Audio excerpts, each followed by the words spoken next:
안녕하십니까. 민법을 잡은 남자 안영찬입니다. 이번 영상은 모의고사 5회 해설 영상이고요. 이 해설 영상은 두 번으로서 나눠서 여러분들에게 올려드립니다. 따라서 이 영상은 1번부터 20번까지만 해설을 담고 있으니까 참고하시고요. 자, 1번부터 문제를 풀어보도록 하죠.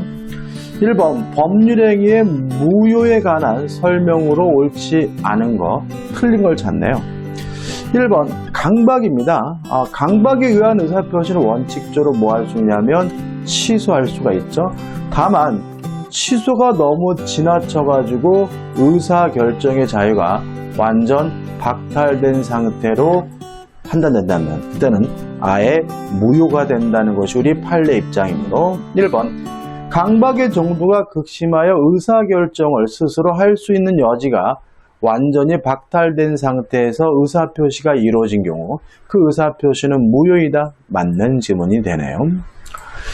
자, 그 다음 두 번째인데, 자, 우리가 무효는 누구나 주장할 수가 있는 거죠. 다시 말하면 무효인 법률행위를 한 사람도 주장할 수 있고 상대방도 무효임을 뭐 할 수 있는 거죠? 주장할 수가 있는 거예요. 그래서 우리가 항상 조심할 것은 취소는 취소권자 정해진 사람만이 취소할 수 있지만 무효는 모든 사람이 다 뭐 할 수 있어요? 주장할 수 있다는 거 머릿속에 꼭 가지고 가셔야 되거든요. 그럼 2번 보시면 반사회적 법률행위를 원인으로 부동산에 관한 소유권 이전 등기가 맞춰졌어요. 그러면 원인이 반사회적에서 무효라면 등기도 뭐인 거죠? 무효인 거죠. 등기 명의자가 소유권에 기한 물권적 청구권 행사하는 경우 부당합니다. 왜냐하면 등기가 무효니까 그 사람에게 뭐가 없는 거죠? 소유권, 물권이 없는 거죠. 상대방은 법률행위의 무효를 항변으로서 주장할 수 없다. X. 무효는 누구나 주장할 수 있는 거고요. 따라서 상대방도 무효임을 주장하는 것이 가능하기 때문에 2번이 X고 2번이 답이 되는 거죠. 3번. 무효인 법률행위를 추인에 의하여 새로운 법률행위로 보기 위해서는 무효인 법률행위를 추인할 수 있다면 추인하게 되면 새로운 법률행위가 되거든요. 요거는 당사자가 이전의 법률행위가 무효임을 알고 그 행위에 대하여 추인하여야 한다. 물론 맞는 질문이죠. 4번. 무효인 법률행위가 다른 법률 요건을 구비하고 당사자가 그 무효를 알았더라면 다른 법률행위를 하는 것을 의혹하였으라고 인정될 때는 다른 법률행위로서 효력을 가진다. 맞는 질문이고 이걸 우리가 무효행위의 전환이라고 하는 거죠.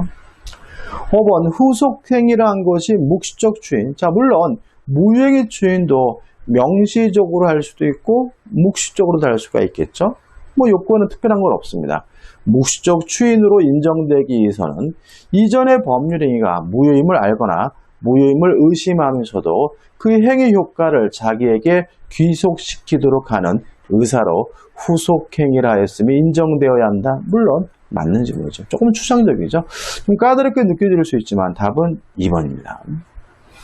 자, 2번 문제입니다. 불공정한 법률에 관한 설명으로 틀린 걸 찾으라고 하네요. 자, 불공정한 법률행위는 계약 중에서 무상행위, 증여에 대해서 적용되지 않고요. 또 법률행위가 아닌 경매에 대해서는 적용되지 않는다는 것이 우리 판례 입장이거든요. 따라서 1번 경매에는 적용되지 않는다. 맞는 질문이고 2번 무상계약에는 적용되지 않는다. 맞는 질문이죠. 그 다음에 이 불공정한 법률행위도 반사회적 법률행위, 나쁜 짓 중에 하나입니다. 따라서 추인할 수는 없거든요. 다만 우리 판례는 이 불공정한 법률행위에 대해서 무효행위의 전환은 인정하고 있다는 거 꼭 기억해 두셔야 되고요. 3번. 불공정한 법률행위에 무효행위의 전환의 법리가 적용될 수 있다. 맞는 질문이 되는 거죠. 4번. 참 많이 나오죠. 자, 이러한 불공정한 법률행위가 대리인을 통해서 이루어졌다면 궁박, 어려운 사정은 본인을 표준으로 하고요. 경솔무경험은 법률행위란 대리인을 기준으로 판단해야 된다는 것이 우리 판례 입장이기 때문에 4번 법률행위가 대리인에 의하여 행해진 경우 궁박 상태는 대리인을 기준으로 판단해야 한다. X죠. 궁박은 본인을 기준으로 합니다. 답은 4번이네요. 5번, 매매 계약이 불공정한 법률에 해당하는지는 계약 체결 당시를 기준으로 판단해야 한다. 맞는 질문이죠. 가장 최근에 이 5번 질문이 제일 중요합니다. 이게 무슨 말이냐면 불공정한 법률에 되려면 주는 것과 받는 것 간에 뭐가 있어야 돼요? 현저한 불균형이 있어야 되는데 언제를 기준으로 한다는 거죠? 계약 체결 당시라는 거죠. 따라서 계약이 체결된 후에 가격이 폭락하거나 폭등하는 것은 고려의 대상이 되는 것이 아니라는 것이 우리 판례 입장이고 잘 나오니까 5번 주의하시기 바랍니다. 답은 4번이죠. 3번입니다. 3번 착오에 관한 일단 착오에 의한 의사표시는 중요 부분이고 중대한 과실이 없으면 취소할 수 있어요. 따라서 1번 착오자에게 중대한 과실이 있으면 취소할 수 없다. 여기까지는 맞는 거죠. 그죠? 자, 근데 문제는 뭐냐면 중대한 과실이 있다는 사실이 입증이 되면 취소할 수 없으니까 결국은 누가 입증하는 거냐면 취소를 못하게 하려고 막는 상대방 측에서 중대한 과실이 있다는 것을 입증하는 거거든요. 따라서 이 경우 중대한 과실에 대한 입증 책임은 착오자에게 있다. X가 되고요. 답은 1번이죠. 그 다음에 중요 부분이 되려면 경제적 불이익이 존재해야 되거든요. 2번을 보시면 갑이 을에게 75만 원에 팔겠다는 내용을 전신기사 병에게 타전토로 부탁하였으나 병의 실수로 7만 5천 원에 팔겠다는 내용이 타전됐다면 표시상의 착오고요. 또 75만 원에 팔려고 했는데 7만 5천 원이라면 명백히 경제적 불이익이 있고 중요 부분이니까 갑은 그 의사표시를 취소할 수 있다. 맞는 질문이죠. 3번 연대 보증을 일반 보증으로 잘못 알았다. 이게 무슨 말이죠? 일반 보증인 줄 알고 보증을 썼더니 나중에 보니까 연대 보증이더라. 이것도 경제적 불이익이 존재하는 것으로 이해됩니다. 따라서 중요 부분이기 때문에 법률행위의 중요 부분에 착오가 있다. 맞는 질문이죠. 4번 자 취소는 아무나 할 수 있는 게 아닙니다. 정해져 있는 취소권자가 할 수 있는 거거든요. 특히 착오에 의한 의사표시라면 착오에 의한 의사표시자와 그 대리인과 승계인만 취소할 수 있는 거죠. 따라서 4번 착오를 이유로 의사표시를 취소할 수 있는 자의 착오자의 상대방은 포함되지 않는다. 맞는 질문이죠. 5번 화해계약을 원칙적으로 착오를 이유로 취소할 수 없다는 거 따로 하나 좀 기억해 두시고 따라서 5번 질문도 맞네요. 답은 1번입니다. 자, 4번입니다. 대리권 제한에 관한 다음 기술 중 틀린 것은이죠. 1번 대리인이 수인 여러 명이에요. 그러면 각자 대리가 원칙입니다. 다만 법률의 규정이나 또는 수권행위로 공동으로 하라는 제한이 있으면 공동대리가 되고요. 가장 대표적인 공동대리가 뭐냐면 친권자거든요. 따라서 친권의 행사에 있어서는 공동으로 대리하여야 한다. 맞는 질문이 되는 거죠. 2번 자 공동대리는 뭘 공동으로 하는 거냐? 의사 결정만 공동으로 하면 됩니다. 따라서 수동대리는 상대방이 의사를 표시하는 거죠. 따라서 대리인 측에서는 의사결정할 일이 없기 때문에 수동대리의 경우는 굳이 공동으로 할 필요가 없기 때문에 2번도 맞는 질문이죠. 3번 자기계약 쌍방대리는 원칙적으로 금지가 됩니다. 다만 본인의 승낙, 허락이 있거나 단순한 채무이행은 가능하기 때문에 자기계약 쌍방대리는 본인이 이를 허락한 경우에는 그 대리행위는 유효하다. 맞는 질문이 되겠죠. 4번 채무이행의 경우에도 자기계약 쌍방대리가 허용된다. 4번도 맞는 질문이죠. 5번입니다. 자, 이 자기계약 쌍방대리에서 판례로 좀 기억해 두셔야 될 것이 뭐냐면 대리인에게 이익만을 주는 행위는 자기계약을 하는 것이 가능하다는 것이 우리 판례 입장이거든요. 따라서 친권자 재산을 자에게 증여해요. 그러면 이 자 본인에게는 이익만 있는 거죠. 제가 말씀을 잘못 드렸죠. 그죠? 다시 한번요. 본인에게만 이익만을 주는 행위는 대리인이 자기계약을 하는 것이 가능하다는 것이 우리 판례 입장이죠. 앞에도 제가 실수했습니다. 따라서 친권자는 법정 대리인이고 자는 본인인데 친권자의 재산을 자에게 증여하는 것은 이 자 본인에게 이익만을 주는 것이기 때문에 자기계약이 가능하다는 것이 우리 판례 입장이고요. 따라서 친권자가 그 수증자로서 자의 지위를 대리하는 것은 자기 계약이므로 자의 허락이 있어야 그 대리행위가 유효하게 된다. X가 되고 답은 5번이 되는 거죠. 기억을 돕기 위해서 말씀드리면 자 이게 대단히 흔하다는 거죠. 뭡니까 이게? 아버지가 아들에게 용돈을 주는 거죠. 친권자 재산을 자에게 증여하는 거 독자적으로 할 수가 있다는 거 꼭 기억해 두시기 바랍니다. 5번입니다. 협의 무권대리에 관한 설명 중 옳은 것을 찾으라고 하네요. 1번 무권대리인의 대리권이 없다는 것을 알지 못한 상대방은 본인에게 대하여 채고를 할 수 있지만 철회는 할 수 없다. X입니다. 자, 선의 상대방은 물론 채고할 수 있어요. 왜요? 채고는 선, 악, 불문하고 할 수 있으니까요. 또 선의 상대방은 뭐 할 수 있죠? 철회도 할 수 있죠. 물론 악의 상대방은 뭐 할 수 없어요? 철회할 수 없죠. 따라서 알지 못한 상대방 선이라면 철회도 할 수 있고 채고도 할 수 있으므로 1번은 X가 되는 거죠. 그 다음에 본인은 무권대리행에 대해서 추인할 수 있는데요. 추인의 상대방은 제한이 없어요. 상대방에게 할 수도 있고 무권대리인에게 할 수도 있고 또 승계인이 있다면 승계인에게 추인하는 것도 가능하다는 것이 우리 판례 입장이므로 2번 무권대리의 경우 본인 일을 추인하는 것은 가능하지만 추인은 반드시 상대방에 대해서 할 것을 필요로 한다. X가 되는 거죠. 3번입니다. 자, 우리가 무권대리인과 거래한 상대방은 원칙적으로 누구에게 책임을 묻냐면요. 무권대리인에게 책임의 내용은 이행을 청구하거나 또는 손해배상을 청구할 수가 있거든요. 물론 누가 선택합니까? 상대방이 둘 중에 하나를 선택하겠죠. 따라서 한번 무권대리인은 본인의 추인을 얻거나 또는 진실한 대리권을 가지고 있었다는 것을 증명하지 못하는 한 상대방 선택에 따라서 계약을 이행하든가 또는 손해를 배상하여야 한다는 지문은 정확히 맞는 지문이고요. 따라 답은 3번이 됩니다. 4번 무권대리인은 일종의 유동적 무효입니다. 따라서 본인에겐 일단 효과가 없죠. 다만 본인이 추인하게 되면 무권대리시로 소급해서 본인에게 효과가 기속되므로 4번 무권대리의 경우에 본인이 그에 따른 법률 효과를 받는 일은 있을 수 없다. X가 되고요.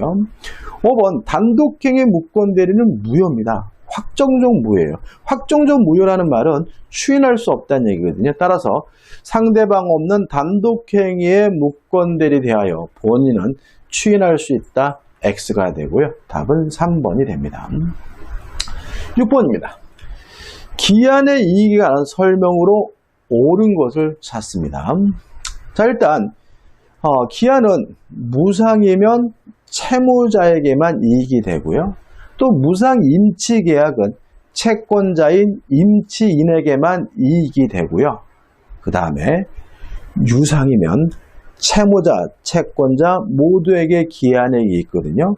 만약에 한쪽 당사자에게만 기한의 이익이 있다면 자유롭게 포기할 수가 있습니다. 근데 만약에 유상이어서 쌍방 모두에게 기한의 이익이 있다면 포기하는 것은 가능한데 뭘 해줘야 되냐면 손해배상을 해줘야 되거든요. 따라서 1번 기한의 이익이 채권자 및 채무자 쌍방에게 있는 경우 채무자는 기한의 이익을 포기할 수 없다. X.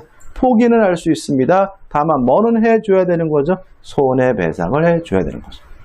2번 채무자인 갑이 저당권자 을 이외의 다른 채권자 병에게 동일한 부동산 위에 후순위 저당권을 설정해 준 경우 자 그럼 이것이 담보를 침해하는 건가요? 자, 우리가 기한의 이익은 첫째, 담보 제공 의무를 이행하지 않을 때 소멸하고요. 상실하고요. 두 번째, 담보를 손상 감소 멸실시키면 기한의 이익을 상실하거든요. 근데 그 부동산의 후순위 저당권을 설정한다고 하더라도 선순위 저당권자에게는 아무런 손해가 없어요. 왜요? 경매가담이 일단 선순위 저당권자 받고 남는 게 있으면 누가 받는 거죠? 후순위 저당권자가 받는 거잖아요. 따라서 채무자인 갑이 저당권자 을 위에 다른 채권자 병에게 동일한 부동산 위에 후순위 저당권을 설정해 주는 것은 담보를 손상 감소 멸실시키는 것이 아니므로 원칙적으로 갑은 을에게 기한의 이익을 주장하지 못한다는 지문은 X가 되는 거죠. 3번입니다. 자, 기한의 이익 상실 사유가 발생하면 원칙적으로 즉시 이행을 청구하고요. 그래도 이행하지 않으면 채권자는 채무 불이행 책임을 물을 수 있거든요. 다시 말하면 기한의 이익 상실 사유가 있다 그래서 바로 이행 지체가 되는 것이 아니라 즉시 변제를 청구했는데도 불구하고 이행을 안 해야 비로소 이행 지체가 되고요. 이걸 우리가 형성권적 기한이익 상실이라고 합니다. 이게 원칙이거든요. 따라서 기한의 이익 상실 특약은 특별한 사정이 없는 한 원칙적으로 형성권적 기한이익 상실 특약으로 추정된다. 맞는 질문이고요. 답은 3번이 되는 거죠. 4번. 형성권적 기한이익 상실 특약이 있는 할부 채무입니다. 이게 약간 조금 조금 시험법이 벗어나는 듯한데, 자, 소멸시효는 언제부터 시작을 하냐면 권리 행사가 가능한 때부터 시작을 해요. 근데 이 할부 채권, 할부 채무에 대해서 우리 판례는 각각의 채무가 별도로 따로따로 소멸시효가 진행된다는 것이 우리 판례 입장이므로 특별한 사정이 없는 한 일의 불이행이 있으면 채무 전액에 대하여 소멸시효 진행한다. X가 되는 거죠. 중요한 지문은 아닙니다. 5번 정지조건부 기한이익 상실 특약이 있는 경우 그 특약에 정한 기한이익 상실 사유가 발생했어요. 그러면 정지조건부 기한이익 상실이면 그러한 사유가 발생하는 순간 바로 이행기가 도래하고 이행 지체가 되거든요. 따라서 기한이익을 상실케 하는 채권자 의사표시가 없다면 특별한 사정이 없는 한 이행기 도래 효과가 발생하지 않는다는 질문은 X예요. 요거는 뭐냐면 형성권적 기한이익 상실에 대한 설명이 되는 거죠. 주어가 바뀌어야 되겠죠. 옳은 질문은 3번입니다. 7번입니다. 법률행위의 조건에 관한 설명으로 옳은 것은이죠. 1번 조건부 권리도 자유롭게 처분할 수 있고 상속도 되고 담보로 제공하는 것도 가능하므로 1번은 X, 그죠? 2번 조건이 법리 당시 이미 성취한 것인 거예요.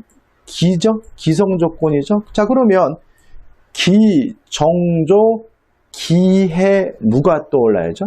그러면 그 조건이 해제 조건이면 기, 해, 무여야 하므로 조건 없는 법률행위를 한다.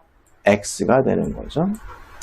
3번 조건의 성취나 이익을 받을 당사자가 신의 성실에 반하여 조건을 성취시켰대요. 예를 들어 가지고 합격하면 1억 주겠다라고 약속을 했더니 컨닝해서 합격했대요. 그러면 상대방은 합격되지 않았음을 주장할 수 있으니까 상대방은 그 조건이 성취하지 아니한 것으로 주장할 수 없다.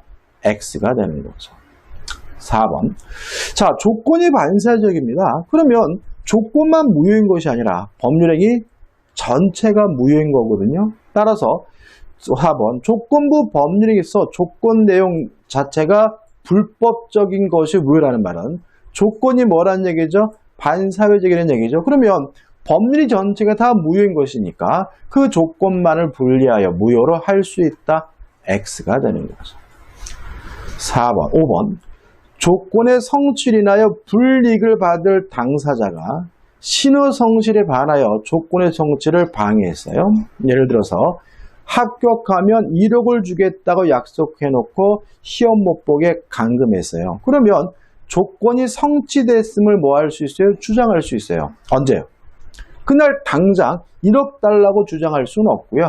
합격자 발표일까지 기다렸다가 1억 달라고 요구해야 합니다. 왜냐하면 조건이 성취된 것으로 의제되는 시점은 신의 성실에 반하는 행위가 없었더라면 조건이 성취되었으라고 추산되는 시점이고요. 따라서 5번 지문이 맞고 5번이 뭐가 되는 거죠? 정답이 되는 거죠. 자, 이제 8번입니다. 법률행위 취소에 관한 설명으로 옳지 않은 것을 찾습니다.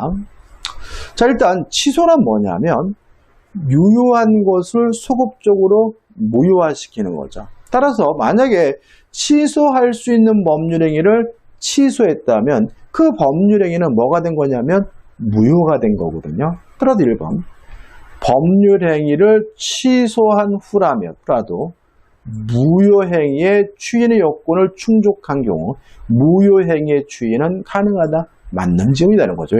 취소를 하게 되면 무효가 되니까요.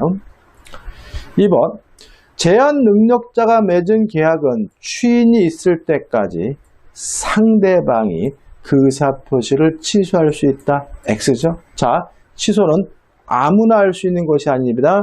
정해진 사람만이 할 수 있는 거죠. 따라서 제한 능력자의 법률행위라면 제한 능력자와 그 대리인과 승계인만 취소할 수 있고 상대방은 취소할 수 없기 때문에 2번이 X가 되는 거죠.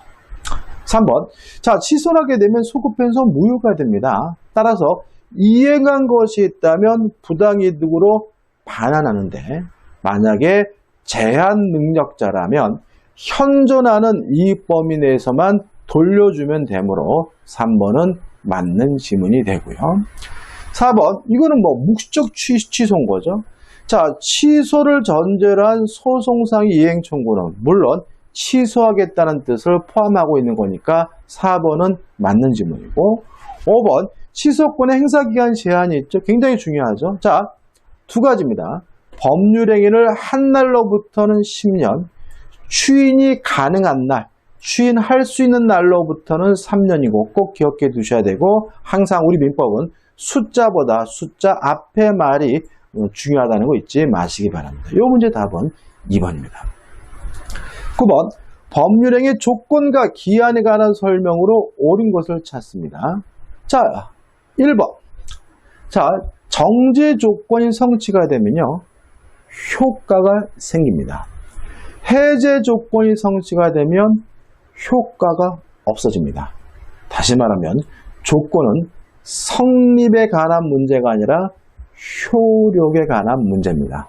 1번 조건은 법률의 효력의 발생 또는 소멸을 장래에 생기는 것이 확실한 사실 X죠. 확실한 건 뭐예요? 기한. 불확실한 것은 조건이죠. 따라서 조건은 불확실한 것이니까 확실한 사실에 의존하기는 법률의 부관이다. X가 되겠죠. 2번 법률행위 당시에 곧바로 효력을 발생하게 할 필요가 있는 입양행위는 시기를 붙이지 못한다. 맞습니다. 이거는 어떻게 기억하시면 되냐면 앞의 말보다는 입양과 같은 가족법상 행위에 대해서는 조건도 붙일 수 없고 기한도 붙일 수 없다. 이렇게 기억하시기 바라고요. 답은 2번이죠. 3번 단독행위는 원칙적으로 조건을 붙이지 못합니다. 다만 상대방으로부터 동의를 얻는다면 붙이는 것이 가능하고요. 4번 조건 성취 효과는 소급하지 않지만 당사자 간의 특약으로 소급시키는 것이 가능하거든요. 따라서 3번은 뭐죠? X죠. 그죠? 동의한 경우에도 조건을 붙일 수 없다. X곡이죠. 4번 조건 성취 효과는 소급하지 않지만 당사자 간의 특약으로 소급시키는 것은 가능하기 때문에 4번도 뭐가 돼요? X가 되고요. 자, 종기는 뭔가요? 기한이 도래함으로써 효과가 생기는 것이 종기이기 때문에 효력이 없어지는 것이 종기이기 때문에 그때부터 그 효력이 생긴다. X죠. 효과가 생기는 기한은 우리가 뭐라 그러죠? 시기라고 합니다. 자, 이 문제 답은 2번이 답이네요. 10번입니다. 과실을 수취할 수 있는 자를 모두 고른 것은 자, 기억, 저당권이 설정됐으면 저당권자는 과실 수취권이 없어요. 누가 과실을 갖는 거죠? 저당권 설정자가. 과실 수취권이 있네. 자, 유치권자도 원칙적으로 과실 수취권이 있죠? 님문도 있고. 또 선의 점유자도 과실 수취권이 있네요. 있죠. 그 다음에 전세권입니다. 전세권이 설정되면 과실은 용익물권자인 전세권자가 갖겠죠. 누가 갖는 건 아니죠? 전세권 설정자가 갖는 것은 아니기 때문에 리을번만 아닙니다. 따라서 답은 기역, 니은, 디귿해서 3번이 답이 되는 거죠. 11번입니다. 부동산 등기에 관한 설명으로 옳지 않은 것을 찾네요. 일단 무효 등기에 대한 유형은 가능한데 권리에 관한 등기만 유형할 수가 있습니다. 건물과 같은 표제부, 사실에 관한 등기는 유형할 수가 없기 때문에 1번은 맞는 지문이고요. 그 다음에 2번. 자, 등기가 중간 과정이 절차가 잘못됐더라도 실체적 권리관계에 부합하다면 그 등기는 유효한 거예요. 따라서 여기서 보시면 소유자로부터 토지를 적법하게 매수한 매수인이거든요. 그럼 이 사람 앞으로 등기가 됐다면 그 등기가 위조가 됐든 어쨌든 그 등기는 실체적 권리관계에 부합하는 것으로서 유효하기 때문에 2번도 맞는 질문이죠. 3번. 자, 우리가 소유권 이외의 권리는 부기등기 방식으로 이전하게 됩니다. 물론 가등기도 부기등기 방식으로 이전하는 것이 가능하기 때문에 3번이 X고 3번이 답이 되는 거죠. 그 다음에 4번입니다. 중복보존등기죠. 자, 중복보존등기는 원칙적으로 선보존등기가 유효하고 후보존등기는 무효고요. 실체적 권리관계에 부합하는지 안 하는지는 고려하지 않습니다. 따라서 후행등기는 후보존등기죠. 실체적 권리관계에 부합하더라도 무효이다. 맞는 질문이죠. 5번.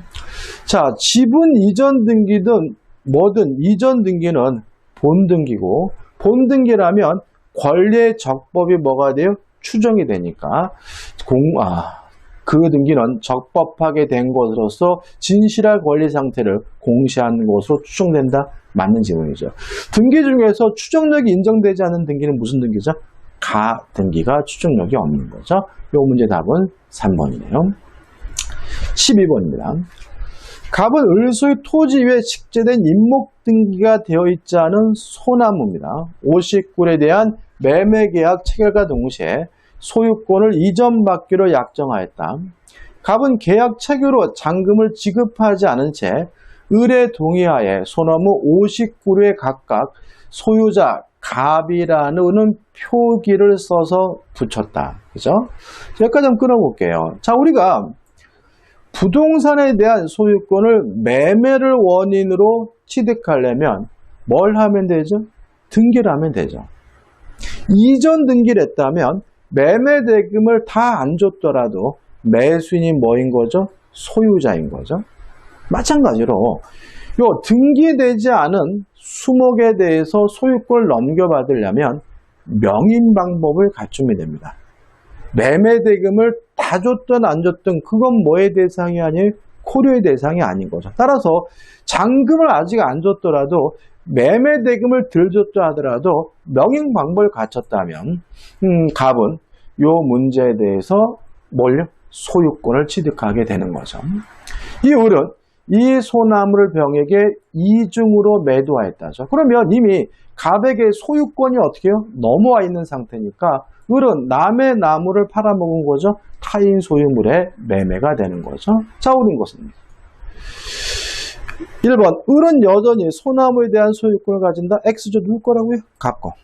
2번, 갑은 소나무에 대하여 임목 등기 없이 소유권을 취득한다. 이게 맞는 거죠. 답은 뭐죠? 2번입니다. 나머지 3, 4, 5번은 읽어볼 필요도 없습니다. 다시 말하면 부동산에 대한 소유권을 취득하려면 등기해야 하면 됩니다. 매매 대금을 덜 줬더라도. 따라서 수목과 같은 지상물에 대해서도 명인 방법을 갖췄다면 매매 대금을 덜 줬다 하더라도 소유권을 확정적으로 취득하게 됨을 주의하시기 바랍니다. 13번입니다. 등기의 추정에 관한 설명으로 옳지 않은 것을 찾습니다. 자, 일단 추정이 깨지는 경우가 있어요. 첫째, 반증이 있으면 추정이 깨집니다. 두 번째, 사망한 사람, 허무인으로부터 이전 등기가 된 경우에도 추정이 깨집니다. 세 번째, 보전 등기 전에 소유자가 존재하고 있는 경우에도 추정이 깨집니다. 이 세 가지 꼭 기억해 두셔야 되겠죠? 그럼 보시면 신축 건물의 소유권 보전 등기가 된 경우 그 명의자가 신축한 것이 아니래요. 그러면 보전 등기 전에 신축자가 따로 있는 거죠. 보전 등기 전에 소유자가 있는 경우죠. 이때는 추정이 깨지기 때문에 그 보전 등기는 실체 관계에 부합하는 유효한 등기로 추정된다. X가 되고요. 답은 뭐죠? 1번이 됩니다. 자, 추정이 되면 입증할 필요가 없습니다. 물론 전 권리자에게도 입증할 필요가 없고 또 제3자에 대해서도 입증할 필요가 없으니까 2번은 맞는 질문이고요. 3번, 추정이 된다는 말은 권리의 적법뿐만 아니라 원인과 절차에 대해서도 추정이 인정되므로 3번도 맞는 질문이죠. 4번 볼까요? 종증재산에 대한 유효한 명의신탁 경우 등기의 추정력에도 불구하고 신탁자는 수탁자에 대하여 명의신탁에 의한 등기임을 추정할 수 있다. 맞죠? 이거 뭐 부동산 실명부가 관련됐는데 종중재산과 같은 유효한 명의신탁은 대내적 관계와 대외적 관계가 다르죠. 대내적으로는 신탁자 소유고요. 대외적으로는 누구죠? 수탁자 소유입니다. 따라서 신탁자와 수탁자 간에는 누가 소유자인 거죠? 신탁자가 소유자인 거니까 4번은 맞는 질문이죠. 5번, 자, 등기에 따라서 추정력이 인정되지 않은 등기가 있죠. 뭐죠? 가등기죠. 따라서 가등기에 대해서는 추정력이 인정되지 않는다. 5번도 맞는 질문이에요. 14번입니다. 점유자와 회복자의 관계 등에 관한 설명으로 틀린 것은 1번, 선의 점유자 과실수취권이 있죠. 2번, 점유권에 대한 반환 충고권은 침탈된 날로부터 1년 동안 행사해야 되니까 2번도 맞는 질문이고요. 3번, 자, 가액의 증가가 현존한 경우에 하나에 청구할 수 있는 것은 유익비입니다. 따라서 3번은 뭐가 돼요? X가 되고 3번이 답이 되는 거죠. 또 점유자에게도 방해 예방 또는 손해배상 담보를 청구할 수 있도록 하고 있고요. 그 다음에 5번입니다. 자, 멸실훼손에 대해서 점유자가 선이이고 자주점이면 현존 이익만, 악이거나 타주면 전부거든요. 여기서 소유의 의사가 없다는 말은 그 사람의 점유는 무슨 점이죠? 타주 점유자고, 타주 점유자라면 멸실훼손에 대해서 전부에 대해서 책임을 져야 되므로 5번도 맞는 질문이네요. 답은 3번이죠. 15번입니다. 점유 취득수에 관한 설명으로 옳지 않은 것을 찾습니다. 1번은 맞는 질문입니다. 설명드릴 게 없죠. 2번, 취득수요가 완성됐다는 이유로 등기라면 언제부터 소유자가 되냐면 점유를 개시한 때부터 소유자가 되므로 2번은 맞는 질문이고요. 3번, 토지에 대한 취득수요가 완성이 됐어요. 그러면 이제 적법한 점유자인 거거든요. 따라서 점유자인 건데, 근데 문제는 뭐냐면 완성됐다 그래도 아직 취득수요 완성자에게는 아직 뭐가 없는 거죠? 소유권이 없는 거죠. 당장은. 따라서 아직도 토지 소유자가 소유자인 거니까 토지 소유자가 그 토지에 담장을 설치한 경우 시효 완성자는 소유권에 의한 방해, 배제, 청구권 행사로서 토지 소유자 상대로 담장을 철거를 청구할 수 없다. 맞는 질문입니다. 이게 만약에 이상하다 생각한다면 뭘 또 생각하시면 되냐면 물권적 청구권은 물권자여야 돼요. 다시 말하면 소유권을 이유로 방해, 배제를 청구하려면 반드시 그 사람은 뭐 해야 되는 거죠? 소유자여야 하는 거죠. 근데 아직 시효 완성자는 자기 앞으로 등기를 안 했기 때문에 뭐가 아닙니까? 소유자가 아닙니다. 따라서 3번은 맞는 지문이 되는 거죠. 4번 취득 시효 기간 완성 전에 등기비상 소유 명의가 변경됐더라도 취득 시효 중단 사유가 될 수 없다. 당연한 얘기입니다. 답은 맞죠. 그렇죠? 5번이 답이에요. 왜냐하면 점유 취득 시효가 완성됐다는 이유로 소유권을 취득하려면요. 반드시 등기해야 돼요. 반드시. 예외가 없어요. 미등기든 그런 건 따지지 않습니다. 따라서 미등기 부동산이라 하더라도 점유 취득 시효가 완성됐다는 이유로 소유권을 취득하려면 반드시 등기를 해야 되므로 5번이 X고 5번이 답이 되는 거죠. 16번입니다. 부합에 관한 설명으로 옳은 것을 모두 고르라고 하네요. 기억, 지상권자가 지상권에 기하여 토지에 부속시킨 물건입니다. 그러면 지상권에 기한다는 말은 권원에 기한 것이고 따라서 부합하지 않기 때문에 토지 소유자 거가 아니라 지상권자가 되므로 지상권자의 소유로 된다. 기억은 맞는 질문이에요. 니은 번 적법한 권한 없이 타인의 토지에 경작한 성숙한 배추. 자, 배추 농작물은 부합되지 않는다는 것이 판례의 확고한 태도이므로 배추의 소유권은 경작자에게 속한다. 맞는 지문이 되는 거죠. 이에 반해서 남의 땅에서 심은 나무는 원칙적으로 부합이 되거든요. 따라서 이번 적법한 권한 없이 타인의 토지에 식재한 수목의 소유권은 토지 소유자에 속한다. 맞는 지문이 되는 거죠. 1번입니다. 자, 증축입니다. 자, 증축된 부분이 부합이 되려면 부합이 안 되려면 구조상, 이용상 독립성이 있어야 돼요. 만약에 구조상, 이용상 독립성이 없다면 뭐가 됩니까?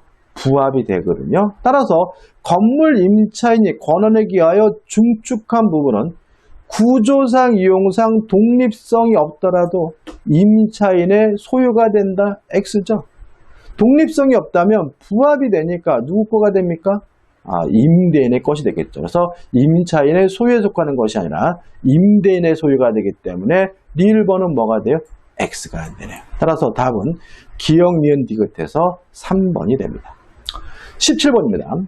갑은 5분의 3, 을은 5분의 지분으로 X토지를 공유하고 있어요. 여기서 가장 중요한 특징이 뭐냐면 갑의 지분이 5분의 3, 갑한수가 넘는다는 거죠. 그래서 우리가 이용 계량과 같은 관리 행위는 지분의 갑한수로서 하는 것이니까 갑은 단독으로 뭐 할 수 있어요? 임대할 수가 있는 거거든요. 따라서 1번 갑이 을과 협의 X, X토지 병에게 임대했다. 정당한 겁니다. 따라서 1번은 뭐죠? 맞는 질문이고 2번 갑이 을과 협의 없이 X토지 병에게 임대했어요. 그러면 이 병은 정당한 임차인이기 때문에 을은 병에게 아무것도 청구할 수 없으므로 2번도 맞는 질문이죠. 3번 따라서 갑은 병에 X토지 인도를 청구할 수 있다는데요. 보시면 을이 갑과 협의 없이도 이건 누가요? 을 5분의 2죠. 얘는 안 되는 거죠. 따라서 3번도 뭐가 돼요? 맞는 거죠. 4번 을은 갑과 협의 없이 X토지 5분의 2에 해당하는 특정 부분을 배타적으로 사용 수익할 수 있다. X입니다. 뭐 자기 지분에 부합하든 안 하든 어떻게 사용할 것인지는 뭐에 의해서 결정합니까? 지분의 과반수에 의해서 결정하기 때문에 을은 독자적으로 결정할 수가 없고 사용 수익할 수는 없는 겁니다. 답은 4번이 되는 거죠. 5번 갑이 X토지 전부 을의 동의 없이 매도하여 매수인 명의로 소유권 이전 등기를 했다면 이 등기에 대해서 우리 판례는 갑의 지분 범위 내에서는 유효하다는 것이 판례 입장이므로 5번도 맞는 질문입니다. 답은 뭐죠? 4번이죠. 어떻게 보면은 요 공유와 관련된 전형된 사례 문제일 수도 있기 때문에 잘 나오니까 확실하게 내 것으로 만드셔야 됩니다. 항상 이상하다고 느끼는 것이 시험에 나오는 겁니다. 18번입니다. 다음 중 옳은 걸 찾네요. 미등기 무허가 건물의 양수인은 소유권에 준하는 관습상의 물건을 취득한다. X죠.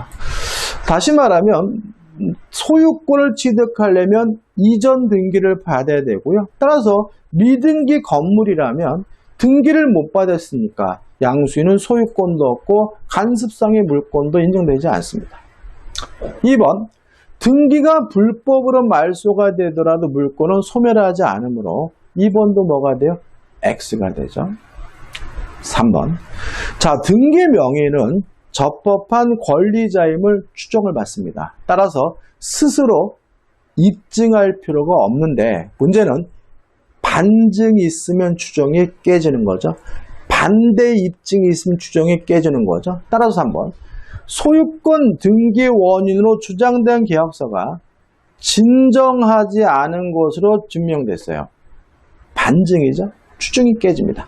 그 등기의 적법 추정은 봉멸되지 않는다, 깨지지 않는다, X가 되는 거죠.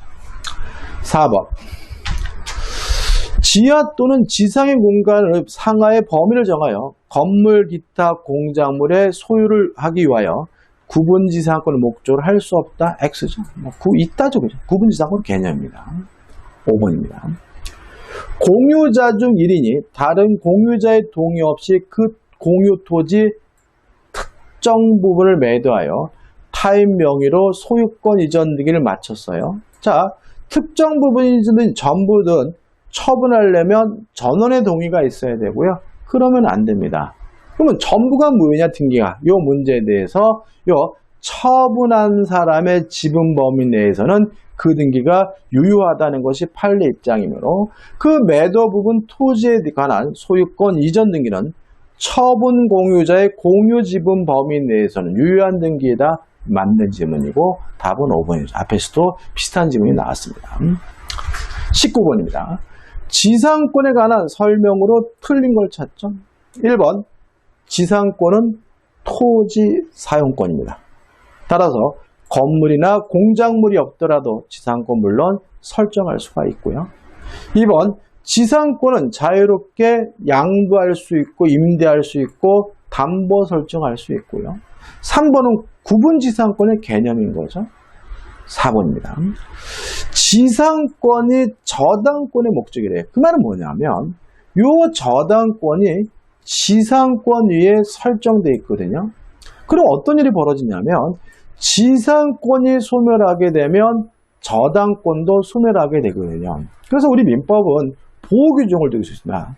지상권자에 대해서 소멸 청구를 하고 그 사실을 저당권자에게 통지를 하면 상당한 기간이 지나면 지상권이 소멸된다라고 특별 보호규정을 두고 있으므로 즉시 그 효력이 생긴다는 지문은 X입니다. 즉시가 아니라 상당한 기간이 지나야 효력이 생긴다, 지상권이 소멸하므로 답은 4번이 되는 거죠. 5번, 지상권 설정자의 지상물 매수권도 형성권이기 때문에 정당한 이유 없이 거절하지 못한다. 맞네요. 답은 4번입니다. 20번입니다. 갑은 자신의 토지와 그 지상 건물 중 건물만을 을에게 매도하고 건물, 철거 등의 약정 없이 건물의 소유권 이전을 해줬어요. 그러면 토지도 갑고 건물도 갑이었는데 매매로 건물과 토지 소유자가 달라졌으니까 이 을에게 관습법상 법정지상권이 생기죠. 물론 을이 관습법상 법정지상권을 취득하기 위해서는 뭐 할 필요 없어요? 등기할 필요가 없어요. 따라 1번, 을은 관습상의 법정지상권을 등기 없이 취득한다. 1번 지문은 맞는 거죠. 자, 근데 문제는 을이 이 건물을 다시 병에게 뭐 했습니까? 매도했죠. 이때 병은 법정지상권을 취득하지는 못합니다. 다만 아직도 을이 법정지상권을 가지고 있기 때문에 건물을 철거해 줄 필요는 없어요. 오히려 병은 을을 대의해서 갑에게 지상권 설정을 청구하는 것이 가능하거든요. 다만 지상권도 없이 남의 땅을 쓰고 있는 것이니까 그 토지 사용이익은 부당이득으로서 반환해 줘야 된다는 것이 우리 판례 입장이거든요. 2번, 갑은 병에게 토지 사용에 대한 부당이득 반환 청구를 할 수 있다. 맞는 질문이고, 4번, 갑이 정에게 토지를 양도했어요. 토지 소유자가 바뀌었어요. 그럼 을은 지상권이 있으니까 정에게 관습상의 법정지상권을 주장할 수 없다. X가 되고 답은 3번이 되는 거죠. 4번 가부병에 대한 건물 철거 및 토지 인도 청구는 허용될 수가 없고요. 5번 만약 병이 경매에 의하여 건물의 소유권을 취득해서 좀 달라집니다. 자, 이게 무슨 말이냐면 만약에 이 건물의 저당권이 설정되면 저당권의 효력이 토지 사용권인 지상권에도 미치기 때문에 경락을 받은 경락인은 지상권도 함께 취득하거든요. 따라서 경매에 의하여 건물의 소유권을 취득한 경우라면 특별한 사정이 없는 한 병은 등기 없이도 간습상의 법정지상권을 취득한다. 맞는 질문이 되는 거죠.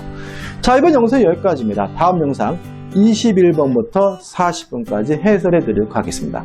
자, 이 영상이 도움이 되셨다면 구독, 좋아요 부탁드리겠습니다. 고맙습니다.